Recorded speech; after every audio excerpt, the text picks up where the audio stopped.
"Keep the change," Gabriel sneered, his voice a low, gravelly rasp that demanded absolute submission.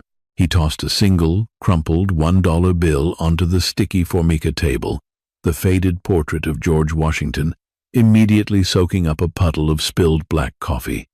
It was an insult, a calculated, deliberate humiliation meant to remind her that in this dark, unforgiving city, he was an untouchable king, and she was nothing more than the dirt beneath his custom-tailored Italian leather shoes.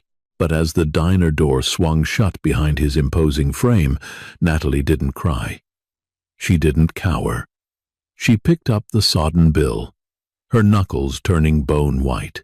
Breathing heavily, she burst through the swinging diner doors into the freezing rain, determined to prove that her dignity was not for sale.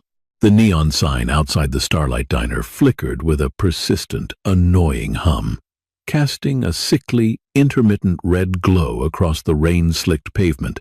It was 2 a.m. on a Tuesday, the hour when the city's underbelly crawled out from the shadows to seek refuge in cheap coffee and greasy food. Inside, the air was thick with the scent of old frying oil, scorched percolator coffee, and the stale despair of the graveyard shift. Natalie stood behind the scratched linoleum counter, a damp rag clutched in her right hand, her shoulders aching with the familiar grinding exhaustion that had become the background music of her life. She was 24, but the harsh, overhead fluorescent lights caught the faint, premature lines of worry etched around her deep brown eyes. Her uniform, a faded blue dress with a white apron, felt heavy, clinging to her tired frame. She wiped down the counter mechanically, her mind drifting to the stack of past-due medical bills sitting on her cramped kitchen table back home. The bell above the heavy glass door chimed, a sharp, innocent sound that starkly contrasted with the sudden, suffocating shift in the diner's atmosphere. The ambient noise, the clatter of silverware, the low hum of conversation from the 3 truckers in the corner booth, the sizzling of bacon on the grill vanished instantly. It was as if the air itself had been sucked out of the room. Natalie looked up from the counter, her rag freezing in mid-circle. He walked in like he owned the building, the street outside, and the very air they were all breathing. Gabriel, even those who didn't know his face, knew the aura of pure, unadulterated danger that radiated from him. He was dressed in a midnight black suit that fit his broad shoulders perfectly, the fabric absorbing the harsh diner light rather than reflecting it. His dark hair was slicked back, his jawline sharp and unyielding, and his eyes, a piercing, cold shade of gray, swept the room with the casual disdain of a predator surveying a field of mice. He wasn't alone. 2 men, built like brick walls and wearing poorly concealed shoulder holsters beneath their heavy trench coats, flanked him. They moved in perfect, terrifying synchronization with their boss. The truckers in the corner abruptly stopped eating. One by one, they threw crumpled bills onto their table, kept their heads down, and scurried out the side exit, desperate to avoid making eye contact. Within 60 seconds, the Starlight Diner was empty of customers, leaving only Natalie, the terrified line cook hiding in the back, and Gabriel's trio. Gabriel chose the center booth, sliding into the red vinyl seat with a slow, deliberate grace. He didn't look at a menu. He simply stared at the counter, waiting. Natalie swallowed hard, the dryness in her throat feeling like sandpaper. Her heart hammered a frantic rhythm against her ribs, but years of surviving in a rough neighborhood had taught her one ironclad rule: never show fear to a dog that's ready to bite. She grabbed a fresh order pad, pulled a pen from her apron pocket, and walked around the counter. Her steps were measured, forcing a calm she absolutely did not feel. "What can I get for you?" she asked, her voice steady, betraying none of the tremors shaking her hands. Gabriel didn't answer immediately. He let the silence stretch, a power play designed to make her squirm. He looked her up and down, his gaze lingering on her frayed name tag, the cheap fabric of her apron, the exhausted droop of her shoulders. It was a look that stripped away her humanity, reducing her to an object, a servant, an insect. "Coffee," he finally said. His voice was quiet, yet it carried across the empty diner, vibrating with an unsettling authority. "Black, and a steak. Rare. If it's cooked a second past blue, you'll be eating it. We're a diner, sir. We have skirt steak," Natalie replied, maintaining eye contact. "It won't be what you're used to." One of the bodyguards shifted his weight, his hand twitching toward his coat. Gabriel raised a single gloved finger, stopping the man instantly. A microscopic smirk played at the corner of his lips. He was amused by her pushback. "Just bring it." Natalie turned on her heel and walked back to the kitchen, her spine stiff. The next 20 minutes were an agonizing exercise in tension. She poured his coffee, her hand remarkably steady as she set the thick ceramic mug before him. He didn't thank her. When she brought the plate, the best cut the terrified cook could manage, seared exactly as requested. Gabriel ate in silence, his eyes never leaving her, as she busied herself behind the counter. He was studying her, looking for a crack in her composure. When he finally finished, he motioned for the check with a flick of his wrist. Natalie calculated the total, ripped the pale green slip from her pad, and placed it face down on his table. $14.50, she stated clearly. Gabriel reached into the inner pocket of his suit jacket. He pulled out a sleek, black leather money clip holding a stack of crisp, perfectly aligned $100 bills.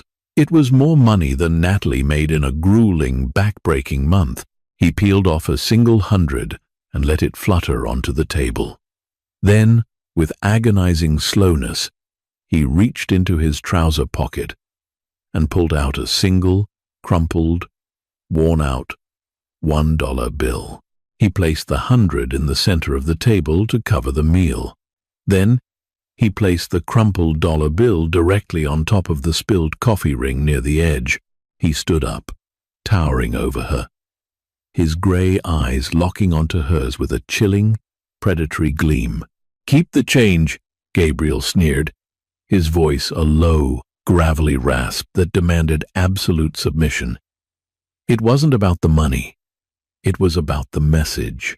It was a calculated humiliation, a demonstration of his absolute superiority. He turned and walked toward the door, his bodyguards falling into step behind him. The bell chimed again, and they were gone, swallowed by the rainy night, leaving Natalie alone with the silence, the dirty plates, and the soaking wet dollar bill that felt heavier than an anvil. The diner was suffocatingly quiet, save for the relentless drumming of the rain against the large front windows. Natalie stood frozen at the edge of the booth, staring down at the soggy, stained dollar bill. George Washington's face was warping under the dark pool of cheap coffee. It was just $1. In the grand scheme of her chaotic, debt-ridden life, it meant absolutely nothing. But in that specific, agonizing moment, it meant everything. A hot, searing wave of heat rose from her chest, flushing her cheeks and burning behind her eyes. It was a profound, deeply rooted anger, not just at Gabriel, but at the entire cruel architecture of a world that allowed men like him to treat women like her as disposable trash. For months, she had bowed her head. She had smiled at rude customers, swallowed insults from her manager, and endured the terrifying threats of the loan sharks who hounded her for her mother's medical debts. She had shrunk herself to survive. But looking at that dollar bill, something inside Natalie snapped. A fragile, invisible wire that had been holding her immense pressure in check finally gave way. She didn't think about the consequences. She didn't think about the guns hidden under the bodyguards' coats, or the story she had heard about Gabriel's syndicate leaving people in the bottom of the river. She reached out, her fingers trembling with pure adrenaline, and snatched the wet bill from the table. It tore slightly at the corner, the paper mushy and foul-smelling. She squeezed it in her fist, feeling the dirty water drip down her knuckles. "No," she whispered to the empty room. Then she moved. Natalie practically vaulted over the counter, her worn, slip-resistant shoes squeaking loudly against the linoleum. She burst through the heavy front doors, the bell jingling wildly above her head. The cold hit her like a physical blow. The rain was coming down in sheets, a freezing, blinding torrent that instantly soaked through her thin cotton uniform. The wind howled through the concrete canyon of the city street, whipping her hair across her face. Down the block, Gabriel and his men were just reaching a massive, idling black SUV. The streetlights reflected off the polished hood, illuminating the heavy droplets of rain. The bodyguard on the right reached out to open the rear passenger door for his boss. "Hey!" Natalie screamed. Her voice was raw, tearing through her throat, battling the noise of the storm. "Hey!" Gabriel paused. He didn't flinch or look surprised. He turned slowly, his expression an unreadable mask of stone. The two bodyguards instantly pivoted, their hands diving inside their coats, their bodies dropping into defensive stances. Natalie didn't slow down. She ran down the sidewalk, her shoes splashing heavily in the deep puddles, her breath coming in ragged, visible gasps of white mist. She closed the distance, her eyes locked onto Gabriel's. The rain plastered her uniform to her skin, and she was shivering uncontrollably. But the fire in her eyes was hot enough to burn through steel. She reached the vehicle just as the larger bodyguard stepped forward, raising a massive hand to shove her back. "Back off, lady!" he barked, his voice menacing. Natalie didn't even acknowledge him. She ducked beneath his outstretched arm with a surprising agility born of pure, desperate rage. She stopped less than 2 feet from Gabriel. Up close, the sheer size of the man was overwhelming, but she refused to look down. She tilted her chin up, meeting his cold gray eyes without a single blink. The silence between them seemed to stretch for an eternity, thick and electric, entirely separate from the chaotic storm raging around them. Gabriel looked at her, his head tilted a fraction of an inch to the side. There was a flicker of something in his eyes, confusion, curiosity. He was a man who lived his entire life insulated by fear. People ran away from him. They begged. They cowered. No one, absolutely no one, ran toward him in the pouring rain. Natalie raised her clenched fist. Her hand was shaking violently, but her grip was like iron. She slowly opened her fingers, revealing the ruined, coffee-stained dollar bill resting on her palm. "You made a mistake," Natalie said. Her voice trembled, not from fear, but from the overwhelming force of her anger. She took one step closer, invading his personal space, smelling the expensive cologne and wet wool of his suit. She didn't hand it to him. She didn't drop it. She reached out and aggressively slapped the wet dollar bill flat against the center of his immaculate, custom-tailored chest. The damp paper clung to the expensive dark fabric, leaving a murky brown stain. "I serve food," Natalie said, her voice cutting through the sound of the rain like a serrated knife. "I don't serve my dignity on a platter for you to step on.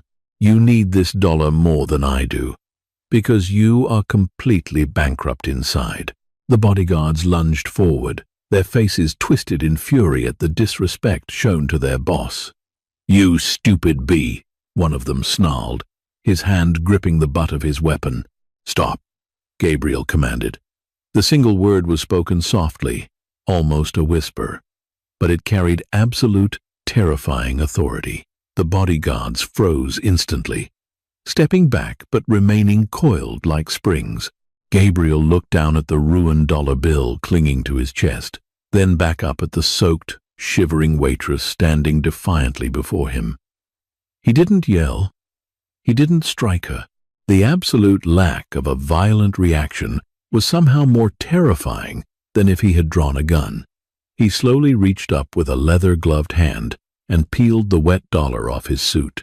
He looked at her, truly looked at her, for a long, silent moment. The sneer was gone. "Go back inside," he said quietly, "before you catch your death." Natalie held his gaze for one more second, refusing to be the first to look away. Then she turned her back on the most dangerous man in the city and walked away. She didn't run. She walked with deliberate, agonizingly slow steps back toward the neon glow of the diner, leaving Gabriel standing in the pouring rain, holding a crumpled piece of trash. The penthouse suite of the Obsidian Tower was a fortress of glass, steel, and suffocating silence, high above the city's grime.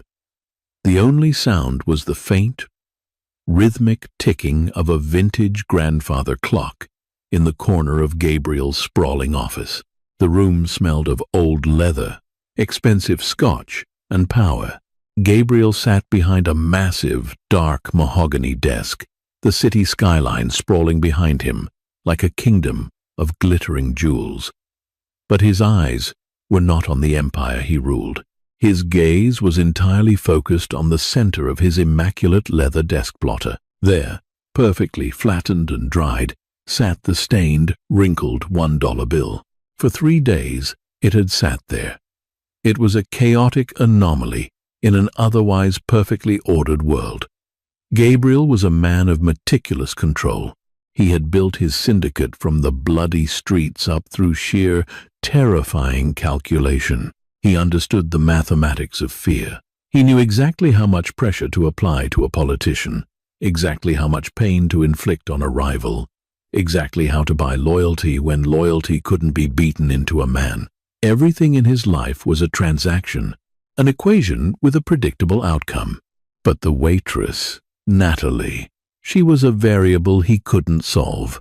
He leaned back in his leather chair, swirling the amber liquid in his crystal glass. He closed his eyes, and the scene replayed in his mind with hyper-realistic clarity. The freezing rain, the smell of cheap coffee, the way her thin frame had shaken violently from the cold. Yet her eyes had burned with an intensity that rivaled a supernova. "You need this dollar more than I do, because you are completely bankrupt inside." The words had echoed in his head relentlessly.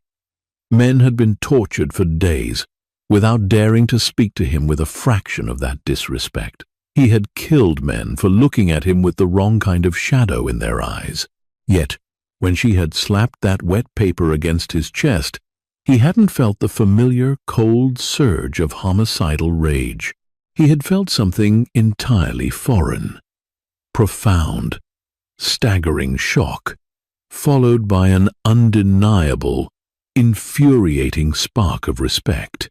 A soft knock broke the silence. The heavy oak doors swung open, and Marcus, Gabriel's most trusted lieutenant, stepped into the cavernous room. Marcus was a man carved from granite, a pragmatist who handled the brutal day-to-day operations of the syndicate. "You asked for the file, boss," Marcus said, his voice a low rumble. He approached the desk and laid a thin manila folder beside the dried dollar bill. He glanced at the ragged piece of currency, his brow furrowing slightly. But he knew better than to ask. Gabriel set his glass down and opened the folder. The fluorescent lights overhead buzzed faintly as his eyes scanned the printed pages. He demanded comprehensive intelligence on his enemies. He hadn't expected the dossier of a late-night diner waitress to be so profoundly depressing. Natalie Hayes, age 24. No criminal record. Clean credit history until 18 months ago. Gabriel flipped the page. The bank statements and medical records told a brutal, silent story. Her mother, Marcus supplied, anticipating the question, diagnosed with aggressive stage 4 leukemia a year and a half ago, passed away 3 months ago. The treatments wiped out what little savings they had. The girl dropped out of community college to work full-time to pay for the care. She's drowning, Gabriel. 2 jobs. The diner at night, a laundromat during the day. She sleeps maybe 4 hours, but it's not enough. Not even close. Gabriel's jaw tightened. The debt, Medical bills are one thing, Marcus sighed, crossing his arms. But she got desperate toward the end. Needed money for an experimental trial that insurance wouldn't cover. She took a loan from one of Sal's guys. Gabriel's eyes snapped up, freezing on Marcus. Sal was a mid-level loan shark who operated under Gabriel's umbrella. He was a vicious, uncreative thug who specialized in squeezing blood from stones in the poorer district. "How much?" Gabriel asked, his voice dangerously quiet. 20 grand principal. But with Sal's street interest, she owes close to 40 now. He's been sending his dogs around to her apartment, giving her warnings. She has until the end of the week before they start breaking bones, or worse. Given her financial profile, she doesn't have a prayer of making the payment. Gabriel looked back down at the file, then slowly shifted his gaze to the dollar bill. The picture was complete, and it made the memory of the rain-slicked street even more staggering. She was a woman standing on the absolute edge of a cliff, carrying a crushing weight of grief and debt, staring down the barrel of violent loan sharks. She had absolutely nothing left to lose, except her life. And yet, when offered $100 that could have bought her groceries for a month, she had chosen to defend her pride over a crumpled $1 tip. She had risked her life, standing up to the apex predator of the city, simply because he had insulted her dignity. She wasn't stupid. She was unbroken. "Sal," Gabriel murmured, the name tasting like ash in his mouth. He suddenly felt a sickening revulsion toward his own organization. He built empires. Sal shattered the kneecaps of desperate, grieving daughters. "Do you want me to have Sal back off?" Marcus asked, watching his boss carefully. He had never seen Gabriel take an interest in a civilian, let alone a debtor. Gabriel closed the folder slowly, his mind racing through calculations. If he simply paid her debt, she would hate him. She had made it abundantly clear that she didn't want his money or his charity. If he ordered Sal to forgive the debt, it would show weakness in the ranks, a disruption of the established order over a girl. "No," Gabriel said finally, his voice returning to its normal, icy calm. He picked up the dried dollar bill and slipped it into his breast pocket, right over his heart. "Tell Sal to proceed exactly as he normally would. Let him make his move." Marcus frowned, confused. "Boss, if Sal's guys get their hands on her, they won't," Gabriel interrupted, standing up. He buttoned his suit jacket, his eyes fixed on the city lights below, a dark plan forming in his mind. "Because I will be there." The Starlight Diner in the late afternoon was a different beast than in the dead of night. The harsh neon glow was replaced by the dusty, slanted rays of the setting sun cutting through the grease-streaked windows. The crowd was louder, tired construction workers, exhausted office staff grabbing a quick bite before the commute home, and teenagers occupying the booths with sodas they nursed for hours. Natalie was moving at a frantic pace. Her hair, usually tied back neatly, had loose strands sticking to the sweat on her forehead. She was balancing 3 plates of meatloaf on one arm, while pouring a refill of iced tea with her free hand. She was running on purely fumes, the exhaustion in her bones vibrating at a frequency that felt like physical pain. But the frantic pace kept her mind off the looming deadline. 48 hours.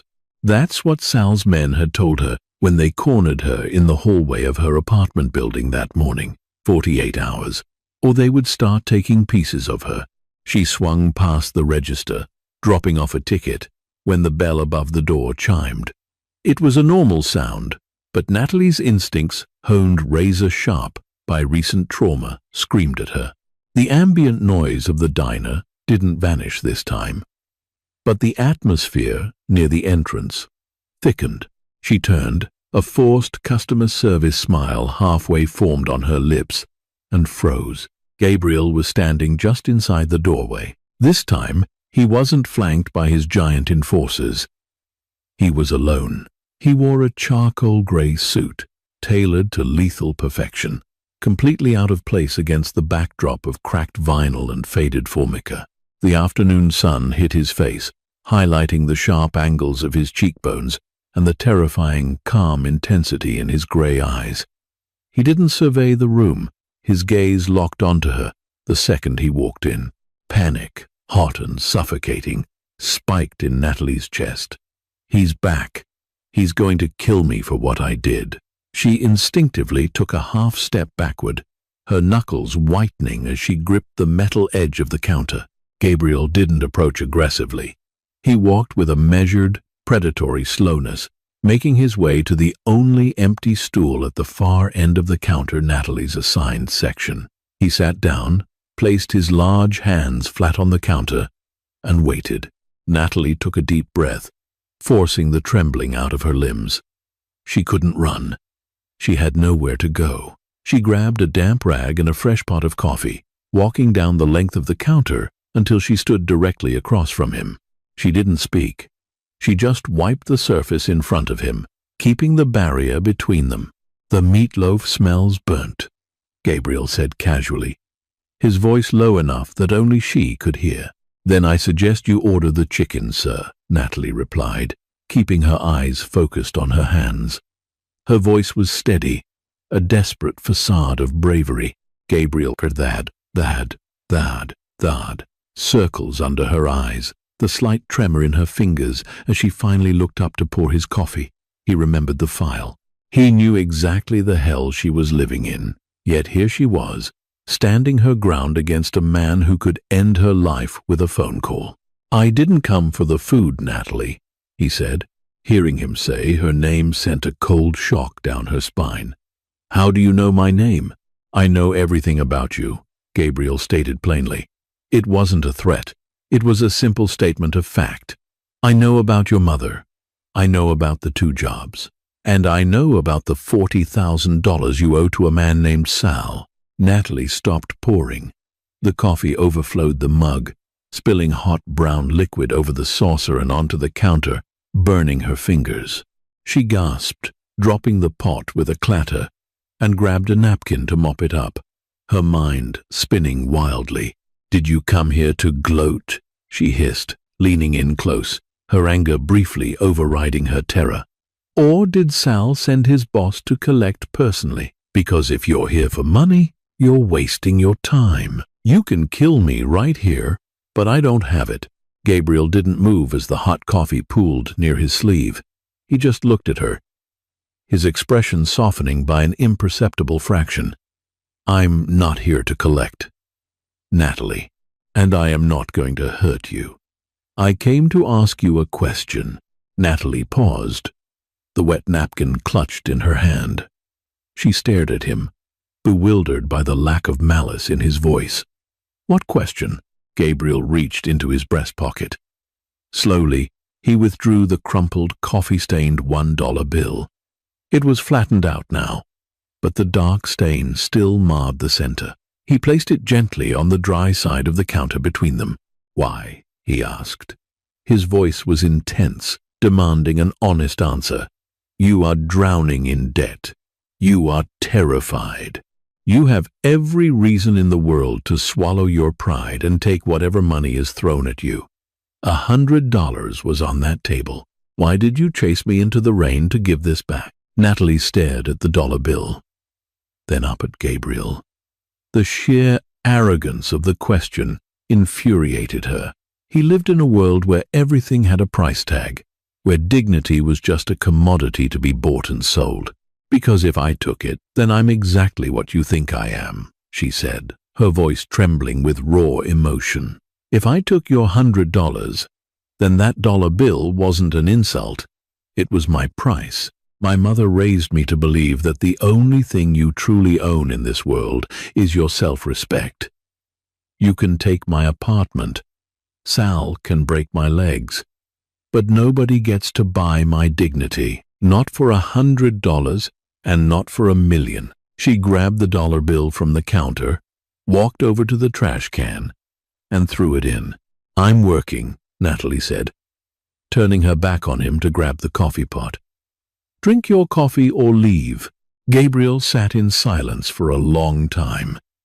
He watched her work, watching the furious, exhausted, unbreakable spirit of the woman behind the counter. For the first time in his adult life, the Mafia boss felt small. He reached into his pocket, pulled out a crisp, uncreased $100 bill, and slid it under the edge of his saucer. It wasn't an insult this time. It was an apology. He stood up and walked out of the diner without looking back, knowing perfectly well that she would throw that bill in the trash too. The hallway leading to Natalie's apartment smelled of boiled cabbage and damp rot. The flickering fluorescent tube overhead buzzed like an angry hornet, casting strobe-like shadows across the peeling wallpaper. It was nearly 3 a.m. Her shift at the diner had ended an hour ago, but her feet felt like lead weights encased in concrete. As she trudged up the 3 flights of stairs, she fumbled with her keys, her vision blurring at the edges from sheer exhaustion. All she wanted was to fall onto her sagging mattress and sleep for 100 years, escaping the relentless pressure cooker her life had become. She slid the key into the deadbolt and turned it. It didn't catch. Natalie froze. The door was already unlocked. The frame around the lock was splintered. The cheap wood cracked. Her breath hitched in her throat. Every survival instinct screamed at her to turn around and run back down the stairs, out into the street. But this was her home. Everything she had left in the world, her mother's photographs, her meager savings, her sanctuary was inside.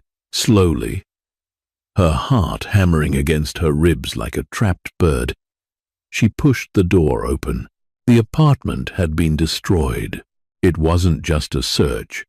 It was a deliberate, violent message. The small sofa had been slashed, its cheap foam stuffing spilling out like guts. The small television was smashed on the floor. The drawers of her dresser had been pulled out and dumped, her clothes scattered and trampled. But the worst part was the kitchen. The small, fragile urn holding her mother's ashes, which normally sat on the windowsill, had been knocked to the linoleum floor. The lid was off, a small mound of grey ash dusting the cheap tiles. Natalie let out a choked, devastated sob. She dropped to her knees, heedless of the glass from a broken water glass, and frantically began trying to scoop the ashes back into the urn with her bare hands. Tears blinded her, hot and fast, mixing with the dust. It's a shame, really. Place was a dump anyway, but still a shame. Natalie gasped, spinning around. Sitting in the shadows of the corner, leaning back in her only intact kitchen chair, was a man. He struck a match, the sudden flare illuminating a pockmarked face, a broken nose, and cold, dead eyes. He lit a cigarette, inhaling deeply. 2 other massive men stepped out from the darkness of her bedroom hallway, blocking her only exit. It was Sal's men, the collector. They called him the dentist on the streets, a nickname Natalie desperately didn't want to understand. "You missed your payment yesterday, Natalie," the man said, his voice a sickeningly sweet drawl. He stood up, towering over her as she knelt on the floor. He casually ground the heel of his boot into a photograph of her mother that had fallen from the wall. "I told you," Natalie pleaded, her voice cracking. "I told you I need more time. I'm working double shifts. I just need another week. I can get you $2,000 by Friday." The man laughed, a harsh, barking sound. "$2,000? Sweetheart, the interest alone this week is $3,000. You're moving backward. Sal is losing his patience. He feels like you aren't taking your obligations seriously." "I am," she cried, scrambling backward as the man took a step forward. "I swear I am." "Sal doesn't want your sweat, Natalie. He wants his money, or he wants collateral." The man crouched down, suddenly grabbing her by the jaw with a vicious, bruising grip. His fingers dug into her cheeks, forcing her to look into his dead eyes. He smelled of stale smoke and cheap mints. "You're a pretty girl, tired, but pretty. There are places Sal knows where a girl like you can work off 40 grand in a year. Hard work, but it pays the bills." Bile rose in Natalie's throat. Pure, unfiltered terror washed over her. She tried to pull away, but his grip was like a vice. "You have 24 hours, the man whispered, his breath hot against her face. "Tomorrow night, at the diner. We come to collect. If you don't have the cash, you come with us. If you scream, if you call the cops, we'll make sure you regret it for a very, very long time. Understand?" He shoved her backward. Natalie hit the floor hard, her head cracking against the lower cabinet. Stars exploded in her vision. The men didn't linger. They laughed quietly, stepping over the debris of her life, and walked out the door, leaving it hanging open on its broken hinges. Natalie lay on the floor for a long time, the silence of the destroyed apartment pressing down on her. The crushing weight of despair finally broke her. The defiance that had fueled her against Gabriel evaporated, leaving only a hollow, terrified shell. She curled into a ball on the cold linoleum, staring at the scattered ashes of her mother, and wept until she had no tears left. There was no way out. The jaws of the trap had finally snapped shut, and she was entirely alone in the dark. The atmosphere inside the Starlight Diner was oppressively heavy, like the air right before a violent thunderstorm. It was 11:45 p.m. The dinner rush had cleared out, leaving only a few stragglers who nursed their coffees. Oblivious to the terror radiating from the waitress behind the counter, Natalie was a ghost. Her skin was pale, her eyes hollow and ringed with dark shadows. She moved mechanically, wiping down the same spot on the counter for 5 minutes, her mind entirely consumed by the ticking clock in her head. Every time headlights swept across the diner windows, her breath caught in her throat. She had tried calling every relative, every distant friend she had, begging for a loan. She had been rejected by everyone. She had $74 in her pocket. It was a death sentence. At 11:55 p.m., the heavy glass door swung open. The bell chimed, a cheerful sound that felt like a funeral toll to Natalie. The 3 men from her apartment walked in. The leader, the pockmarked man they called the dentist, smiled. It was a cruel, predatory stretching of lips. He swaggered toward the counter, his massive enforcers flanking him, their eyes scanning the room, intimidating the remaining customers into quickly averting their gaze. Natalie's legs gave out. She grabbed the edge of the sink behind the counter to keep from collapsing, her knuckles turning white. She couldn't breathe. The walls of the diner seemed to be closing in on her. "Evening, sweetheart," the leader said, leaning heavily against the counter, right over the spot she had been cleaning. He tapped his thick fingers against the formica.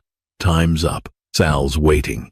"You got his money?" Natalie opened her mouth, but no sound came out. She shook her head slowly, a single tear escaping and tracking down her bruised cheek. "That's a shame," the man sighed, his voice dropping the mock sweetness, turning instantly cold and professional. "Get your coat. We're going for a ride." "No," Natalie whispered, her voice barely audible. "Please, I can't." The man reached across the counter, his massive hand shooting out to grab her by the wrist. His grip was agonizing, twisting her arm painfully. "I wasn't asking." Smash. The sound of shattering ceramic echoed like a gunshot through the diner. The leader froze, his grip on Natalie's wrist loosening in shock. He whipped his head toward the source of the noise. Sitting in the far corner booth, shrouded in the shadows, a man slowly stood up. He had been sitting there for an hour, entirely unnoticed, nursing a black coffee. He had just dropped his thick ceramic mug directly onto the floor, shattering it into dozens of pieces. Gabriel stepped out of the shadows. He wasn't wearing a suit tonight. He wore a dark wool peacoat over a black turtleneck, making him look less like a businessman and more like a highly trained executioner. His face was an absolute mask of terrifying, lethal calm. He walked slowly down the aisle between the booths, his heavy boots making no sound on the floor. The three loan sharks turned to face him, their hands instinctively reaching inside their jackets. They were thugs, used to intimidating the weak. But as Gabriel stepped into the overhead light, recognition dawned on their faces. The leader's cocky swagger vanished instantly, replaced by a sudden, sickly pallor. "Mr. Gabriel," the leader stammered, stepping away from the counter and releasing Natalie completely. His voice shook. We didn't know you were here, sir. We're just collecting for Sal. Official business." Gabriel didn't look at them. He walked past the three massive men as if they were nothing more than inconvenient pieces of furniture. He stopped directly in front of the counter, looking down at Natalie. He saw the fresh bruise on her cheek, the terror in her eyes, the way she was shaking. A dark, terrifying storm brewed in his grey eyes, a violence so profound it made the air temperature drop. He finally turned his head to look at the leader. "Sal's business," Gabriel said softly, "is my business." "Yes, sir." The leader swallowed hard, sweat beading on his forehead despite the drafty diner. "The girl owes 40 grand. We're just bringing her in to work it off. Orders."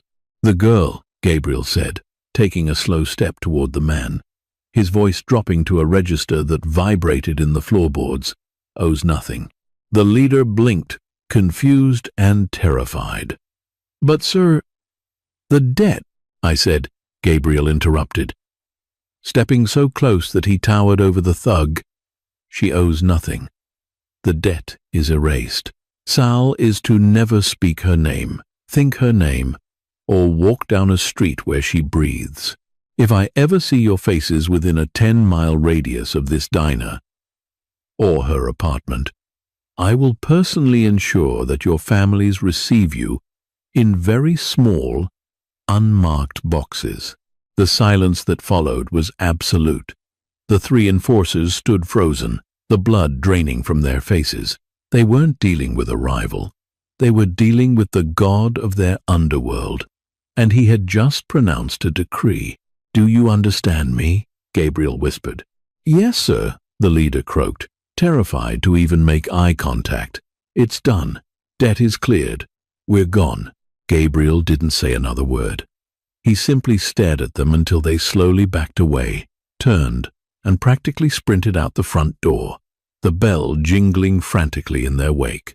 The diner was silent again. Gabriel turned back to the counter.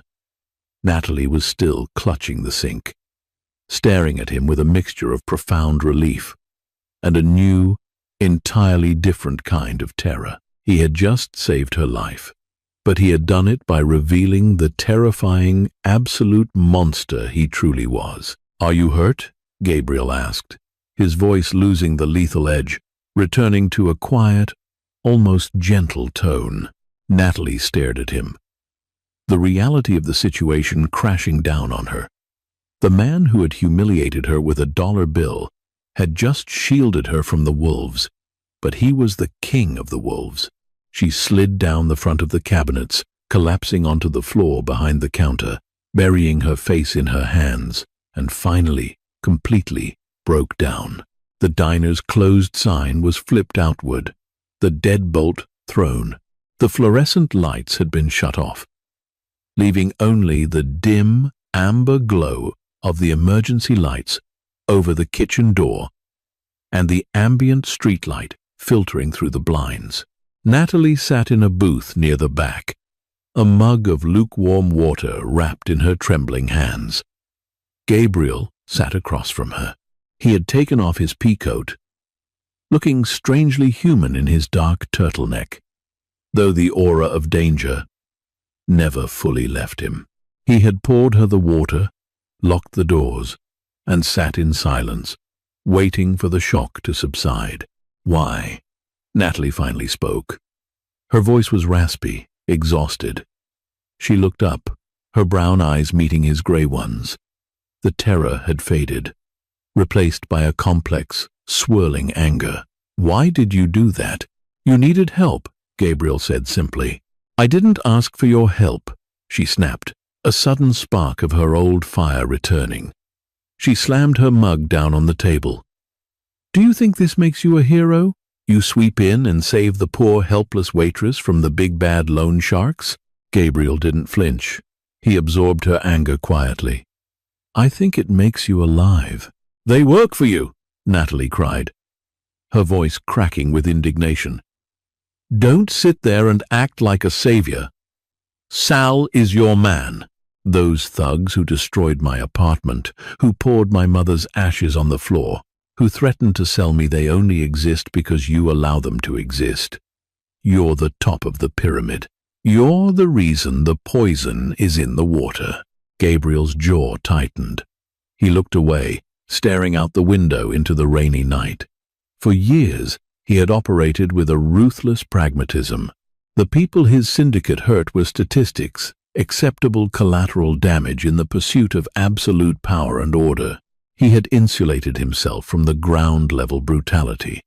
But hearing it from her, seeing the bruise on her cheek, knowing the terror she had endured, the insulation cracked. "I built an empire to ensure I would never be a victim again," Gabriel said, his voice unusually raw. He looked back at her, a rare vulnerability flashing in his eyes. "When I was young, the streets took everything from me. I swore I would become the monster, so no monster could ever touch me. I control the chaos." "You don't control it," Natalie argued, her voice dropping to an urgent whisper. "You just organize it. You direct the suffering at people like me so you don't have to feel it yourself." The silence stretched between them, heavy and uncomfortable. It was the most honest conversation Gabriel had engaged in for a decade. He was surrounded by sycophants, killers, and terrified subordinates. No one spoke the truth to him.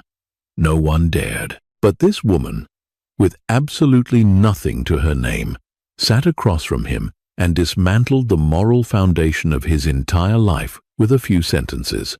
"I cleared your debt," Gabriel finally said, changing the subject, unable to defend the indefensible. "You are free. Sal will never touch you. You can quit this place. Go back to school." "I don't want your charity," Natalie said firmly. "I told you that. I'll pay you back. Every penny." Gabriel let out a short, humorless laugh. "Natalie, it's $40,000. You can't pay that back." "Watch me," she replied, her chin jutting out with that familiar, stubborn pride. "I don't owe Sal anymore, but I owe you, and I will not be owned by a mafia boss. I'll work 3 jobs. I'll pay you $100 a month for the rest of my life if I have to, but I will not be your pet project." Gabriel leaned forward, resting his elbows on the table. He looked at her with a profound, unmasked admiration. She was beaten down, bruised, and exhausted, yet she possessed a strength he had never encountered in the boardrooms or the back alleys. She wasn't just surviving, she was fiercely protecting her soul. "I don't want your money," Gabriel said softly. "Then what do you want?" she demanded, exasperated. "Men like you don't do favors. There's always a price." "What is it?" Gabriel looked at her for a long time. He thought about the dollar bill in his pocket. He thought about the absolute emptiness of his penthouse suite, the paranoia that ruled his life, the bloody legacy he was building. He looked at the bruised, beautiful, fiercely proud woman sitting across from him, and he realized, with a terrifying clarity, exactly what he wanted. "I want you to show me," Gabriel said, his voice barely a whisper, "how you can look at the world, see how ugly and cruel it is, and still refuse to let it corrupt you. I want you to show me how you kept your dignity when everything else was stripped away." Natalie stared at him, stunned into silence. The predatory king of the underworld wasn't asking for submission, or money, or a favor. He was looking at her like a drowning man looking at a lighthouse. He was asking for redemption. Before she could form a reply, the heavy glass of the diner's front window exploded inward. The sound was deafening. A catastrophic shattering of thick glass, followed immediately by the rapid, staccato crack, crack, crack of automatic gunfire. Time seemed to slow down into microscopic fractions of a second. Gabriel didn't think. Instinct, honed by decades of violence, took over instantly. Before the first bullet even struck the vinyl of the booth, he was moving. He lunged across the table, grabbing Natalie by the shoulders, and viciously tackled her to the sticky floor, shielding her body entirely with his own. The diner disintegrated around them. The booths were shredded, stuffing and vinyl exploding into the air like macabre confetti. The coffee urns behind the counter ruptured, sending geysers of scalding liquid spraying across the room. The air instantly filled with the acrid, burning smell of cordite and pulverized concrete. "Keep your head down!"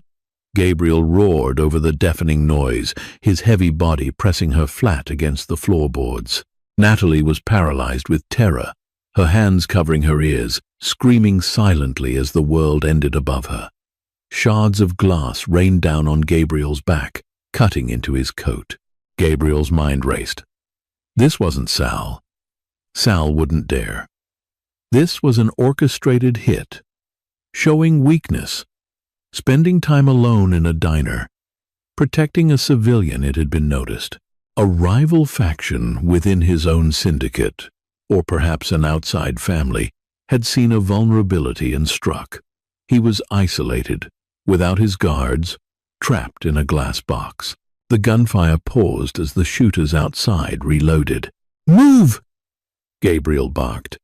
He grabbed her arm, hauling her up into a low crouch, behind the kitchen counter. "Now!" They scrambled across the floor, slipping on spilled coffee and broken glass.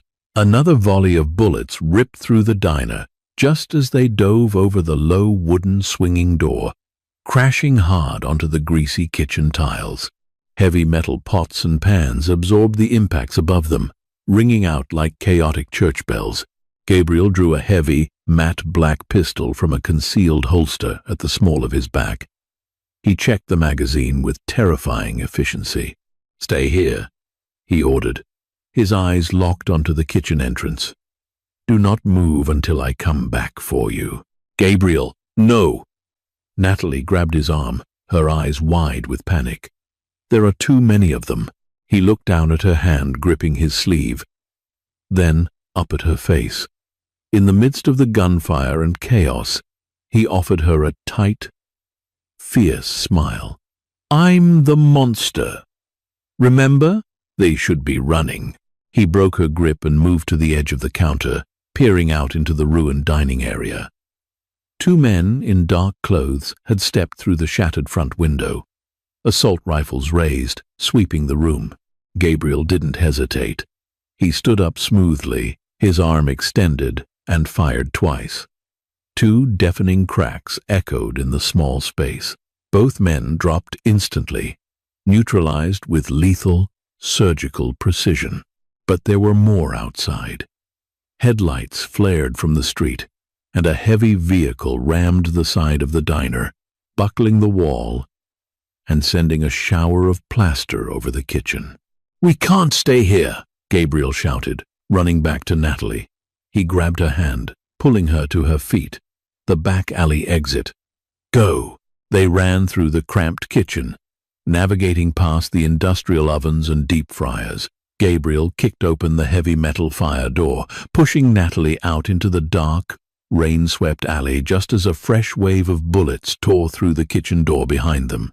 The alley was narrow, filled with dumpsters and rotting garbage. "Run toward the avenue," Gabriel ordered, turning back to fire, suppressing shots into the diner.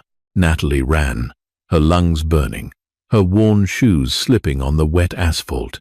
She looked back over her shoulder, just in time to see a third gunman emerge from the side alley, raising his weapon toward Gabriel's exposed back. "Gabriel! Behind you!" she screamed. Gabriel tried to pivot, but the wet ground betrayed him. He slipped, his shot going wide. The gunman smiled, his finger tightening on the trigger. Natalie didn't think. The sheer instinct to protect the man who had protected her overrode her terror. She grabbed a heavy metal trash can lid from the ground and hurled it with all her strength like a chaotic frisbee. It sailed through the rain and smashed directly into the gunman's face, throwing off his aim. The bullet struck the brick wall inches from Gabriel's head. Gabriel immediately recovered, firing a single fatal shot, neutralizing the threat. He turned to Natalie, chest heaving, his eyes wide with disbelief.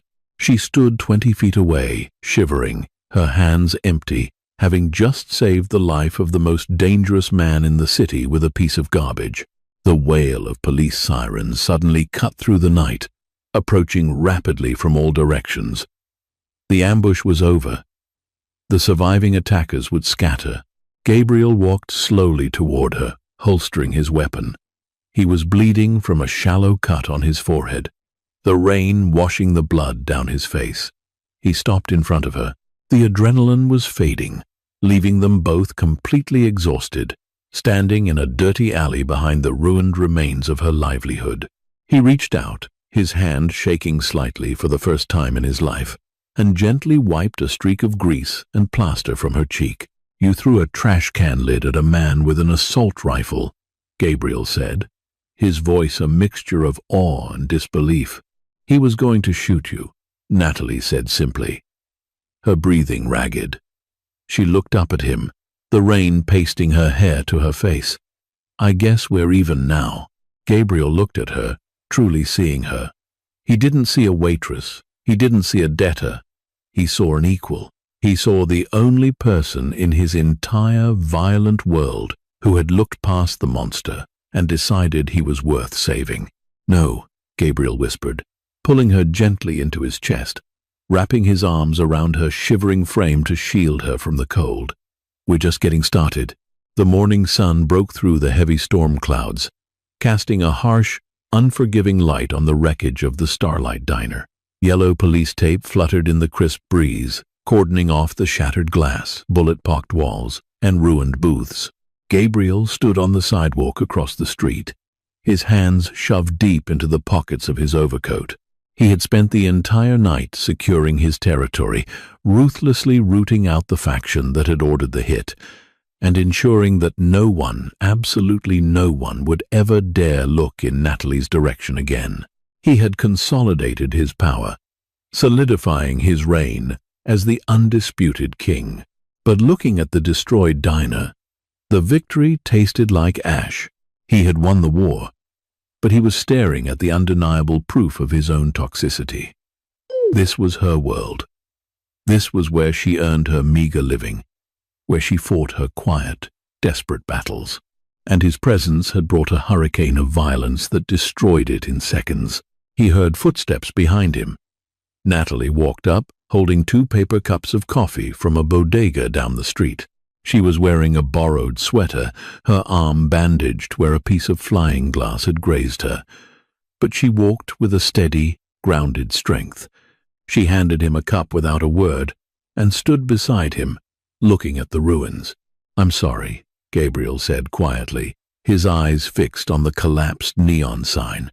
It was the first time in 20 years he had apologized to anyone. "I brought my world into yours. I destroyed your livelihood." Natalie took a sip of her coffee, the steam rising in the cool morning air. It was a terrible job anyway. The coffee tasted like battery acid, and the tips were horrible. She looked at him out of the corner of her eye, a faint, genuine smile touching her lips. "Especially from the mob bosses." Gabriel let out a short, surprised breath that was almost a laugh. He turned to face her, his expression turning serious. "I'm going to rebuild it," Gabriel said. "Better. You'll own the building, the land, everything. It will be yours, free and clear." Natalie shook her head slowly. "No, Gabriel. We talked about this. I don't want your money. I don't want blood money. It won't be blood money," Gabriel said, his voice firm, carrying a weight of absolute conviction. He reached into his coat pocket and pulled out the worn, coffee-stained $1 bill. He smoothed it out between his fingers. "When you slapped this on my chest," Gabriel continued, his eyes meeting hers, "you told me I was bankrupt inside. You were right. I spent my whole life building an empire of fear because I thought power was the only thing that could protect me. But standing in that alley last night, my power didn't save me. A woman with a trash can lid and a terrifying amount of courage saved me." He stepped closer to her. "I've ordered Marcus to begin liquidating the illegal operations, the loan sharking, the extortion, all of it. We are going legitimate. It will take time, and it will be dangerous. But the syndicate as it was is dead. I'm tearing it down." Natalie stared at him, her heart skipping a beat.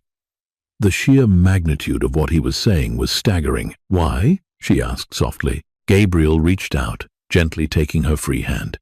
His fingers were warm, his grip strong but incredibly gentle. "Because I want to live in a world where I don't have to destroy everything I touch. Because I want to be a man who is worthy of standing next to you. And because—" He paused, looking down at the dollar bill in his other hand. "I finally realize what true value looks like." He didn't hand the dollar bill back to her. Instead, he folded it carefully and placed it in her palm, closing her fingers around it.